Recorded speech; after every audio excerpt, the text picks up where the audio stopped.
বাংলাদেশের ইতিহাসে নৃশংসতম একটা সময় পার করছে বাংলাদেশের জনগণ।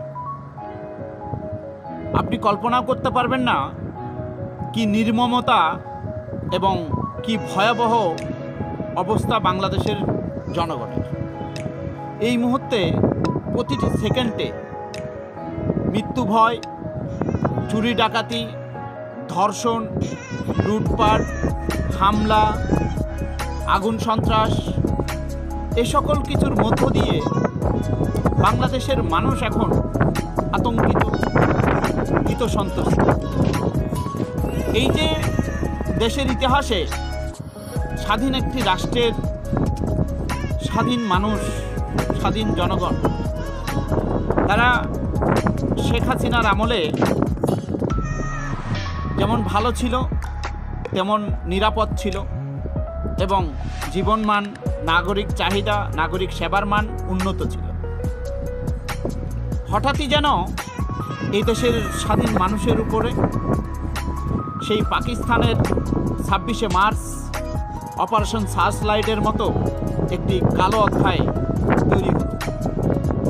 এখন সেই 26শে মার্চের পথেই বাংলাদেশের জঙ্গি সন্ত্রাসীরা অবৈধভাবে ক্ষমতার যে দখলদারিত্ব, সেই ক্ষমতার দখলদারিত্ব করে এরা এখন নৃশংসতম ডেভিল হান্ট নামে হত্যাকাণ্ড চালাচ্ছে, গ্রেপ্তার অভিযান চালাচ্ছে এবং এর ভিতর দিয়ে চলছে চুরি ডাকাতি, হত্যাযজ্ঞ এবং জঘন্যতম গুম চলছেই। আপনি কল্পনাও করতে পারবেন না কতটা ভয়াবহ এবং কতটা নির্মমতা এখন দেশের অভ্যন্তরে চলছে। মানুষ মানুষকে কুপিয়ে মারছে, মানুষ মানুষকে জ্বালিয়ে মারছে, মানুষ মানুষকে মেরে ফাঁসিতে ঝুলিয়ে রাখছে, মানুষ মানুষকে অঙ্গহানি, প্রত্যেকটা অঙ্গ, হাত পা, আপনার মাথা সহ কেটে বিচ্ছিন্ন করে যত্রতত্র লাশ ফেলে দিচ্ছে। ইতিহাসে এমন ভয়াবহতা আমরা ৭১-এও দেখিনি। ৭১-এর সেই শত্রুরা যেন সেই ৭১-এর মানচিত্র নিয়েই ভয়াবহ নির্যাতন, জুলুম এবং জেনোসাইডের মতো ঘটনা এদেশে চালাচ্ছে। এইভাবে গণহত্যা করে দেশের একটা সংস্কার হয়, এটা কখনো কল্পনা করা যায়? সংস্কারের নামে এরা মানুষকে প্রতিনিয়ত যেভাবে ভয়, ভীতি এবং জীবনমান দুর্বিষহ করে তুলেছে, এর থেকে মুক্তির উপায় কি? আমরা এর থেকে মুক্তি চাই, বাংলাদেশের মানুষ এর থেকে মুক্তি চায়। এখন মুক্তিটা দিবে কে? কেউ এসে কি আমাদেরকে মুক্ত করবে? এই সাধারণ প্রান্তিক জনগোষ্ঠী যারা আছে, বাংলাদেশের সকল শ্রেণী পেশার মানুষ, তাদেরকে মুক্ত করবে কে? তাদেরকে মুক্ত করবে এমন কেউ আছেন? আমরা রাজনীতি করি, রাজনৈতিকভাবে আমাদের দোষগুণ রয়েছে, আমাদের দোষগুণ থাকবে। এখন আমাদের এই দোষগুণ আপনারা যদি বিবেচনা করে দেখেন, বর্তমান সময়ের সাথে আমাদের সময়টাতে আপনারা কেমন ছিলেন, সেই বিবেচনায় যদি আপনারা দেশকে রক্ষা করতে চান, নিজের জানমাল এবং সর্বোপরি এই দেশের স্বাধীন সার্বভৌমত্ব এবং নাগরিক যেই অধিকার, সেই অধিকার যদি ফিরে পেতে চান, তাহলে বাংলাদেশের যারা জনগণ রয়েছেন, আপনাদেরকে আওয়াজ তুলতে হবে, এগিয়ে আসতে হবে। আপনাদের সেই আওয়াজের সাথে একত্রতা প্রকাশ করে আমরা যারা রাজনীতি করি, রাজনৈতিক কলাকৌশল নিয়ে আমরা সবসময় চিন্তা ভাবনা করি, দেশের নাগরিকদের চিন্তা ভাবনা করি। আপনারা আওয়াজ দিলেই, আপনারা প্রস্তুত থাকলেই আমরা যুদ্ধের ময়দানে নামব, আমরা যুদ্ধের জন্য প্রস্তুত হব। আপনারা শুধু সচেতন হন এবং আপনারা বলেন যে আসলে আমরা কতটুকু ভালো ছিলাম, আমাদের সময়ে আপনারা কতটা ভালো ছিলেন। সেই বিষয়গুলো আপনারা আওয়াজ দেন, দেশে বিদেশে সব জায়গায় আপনারা কথা বলেন।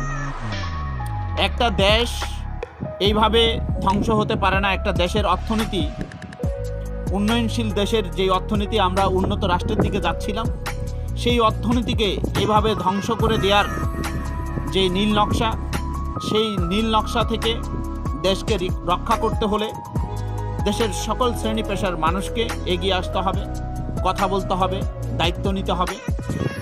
আপনারা যদি কথা না বলেন, আপনারা যদি আওয়াজ না দেন, তাহলে রাজনৈতিকভাবে আমরা গণতান্ত্রিক যেই চর্চা করি রাজনীতিতে, সেই চর্চায় আমরা সাহস পাবো না, আমরা ভরসা পাবো না।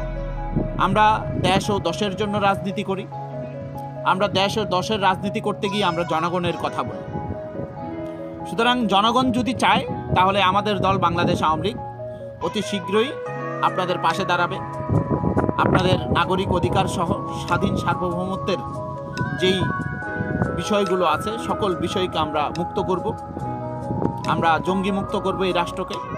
জঙ্গিদের হাত থেকে আপনাদের নাগরিকদেরকে, জনগণকে আমরা মুক্ত করে এই দেশের সকল মানুষকে আবারও নিরাপদ আশ্রয়স্থল এবং নিরাপদ জীবনযাপনে, স্বাভাবিক জীবনযাপনে সবাইকে আমরা আগামীর বাংলাদেশ বিনির্মাণের দিকে আমরা এগিয়ে যাব। সুতরাং আপনারা সবাই যার যার জায়গা থেকে এই ইলিগ্যাল ইন্টারিম গভর্নমেন্টকে না বলুন, আপনারা তাদেরকে প্রতিহত করার জন্য আওয়াজ তুলুন। আমরা আপনাদের সাথে আছি, আমরা আপনাদের সাথে থাকব।